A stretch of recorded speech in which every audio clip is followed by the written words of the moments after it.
As jy dink aan die eindtydoorlog, wat sien jy voor jou oë? Ek weet vir die meeste van ons is dit een reuse geveg. Armageddon, reg? Maar wat as daardie prentjie net 'n heel laaste paar minute is van 'n veel groter en meer strategiese storie?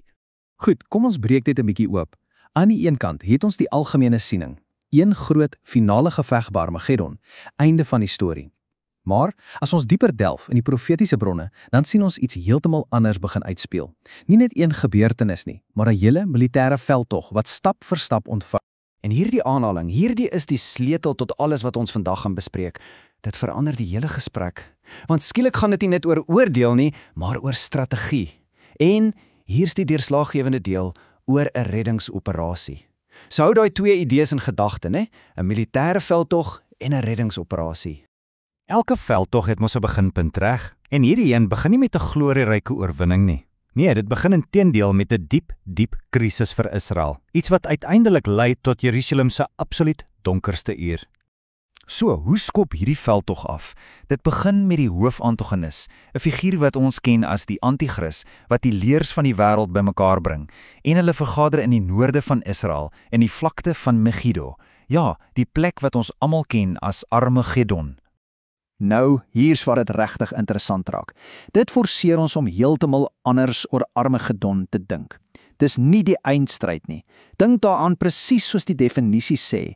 Dis die basiskamp. Dis die plek waar die troepe bymekaar kom, die tente opgeslaan word, die planne gefinaliseer word, voordat die regte aanval begin. En van hierdie noordelike basiskamp af, begin die werklike inval. Die massiewe Verenigde Leer marseer suid. Hulle doel is nie sommer net 'n geveg in 'n oop veld nie. Hulle het een teiken in gedagte, die hart van Israel, Jerusalem. En die profeet Sagaria skets wel 'n grieseme prentjie van wat volgende gebeur. So dis nie net 'n aanval nie, dis 'n totale oorname. Die stad val, die mense word weggevoer. Op hierdie oomblik, uit 'n menslike oogpunt, is alle hoop verlore. Dis verby. Maar dis juis op daardie oomblik, wanneer die duisternis op sy diepste is, dat die hele storie 'n dramatiese draai maak. Van die dieptes van wanhoop op die grond, verskuif die fokus skielik boontoe, na die lig, na 'n gebeurtenis wat alles gaan verander. Presies op daardie oomblik, wanneer dit lyk of alles verby is, gebeur die ondenkbare.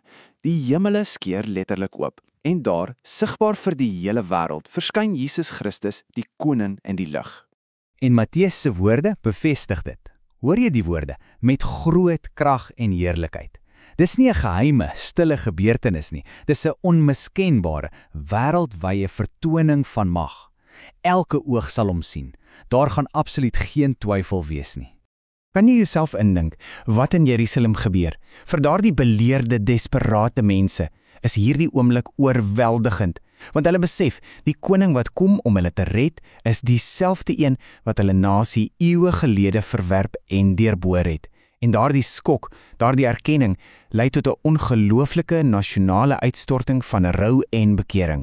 So, hier is hy nou, die koning, sigbaar in die lig, reg om in te gryp. Wat dink jy is sy eerste skuif? Waar gaan hy eers sy voete op die aarde neersit?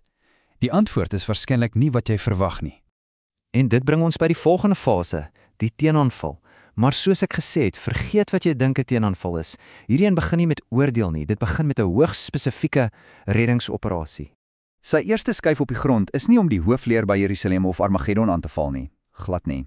Hy begin met 'n verrassingsmanoeuvre, 'n soort special opsending, gefokus op 'n klein oorblyfsel van sy mense wat iewers anders vasgekeer is.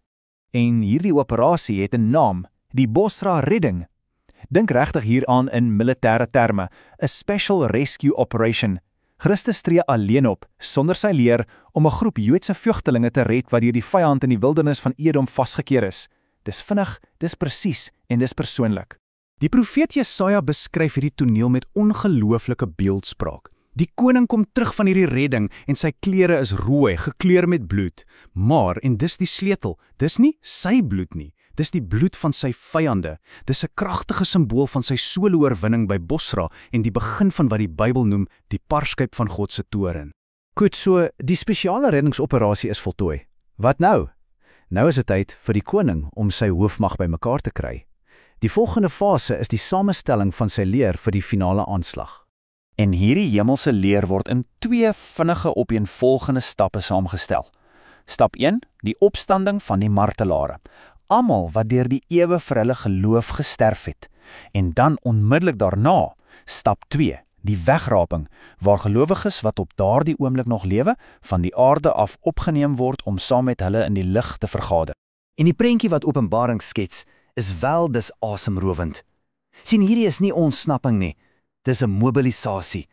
Hulle word die leers van die hemel, geklee in wit, wat hulle koning volg, gereed vir die laaste fase van die veldtog. Die reddingsoperasie is verby. Die leer is bymekaar. Nou beweeg die hele veldtog na sy absolute klimaks, die finale, beslissende konfrontasie vir die stad Jerusalem. Die koning, nou met sy hemelse leer agter hom, marseer direk na Jerusalem. En dan kom die oomblik. Sy voete raak die grond, spesifiek op die Olyfberg, net oos van die stad. En daardie een enkele aksie, sneller 'n gebeurtenis, wat die aarde self laat skud. Presies soos Sagaria eeue gelede voorspel het, veroorsaak sy landing 'n reuse aardbewing. Die Olyfberg skeur letterlik in 2 en die hele landskap verander dramaties. Dis die fisiese teken dat die eindstryd begin het. Van hier af word die vyand se leers finaal verslaan en die oorlog eindig in sy totale en absolute oorwinning.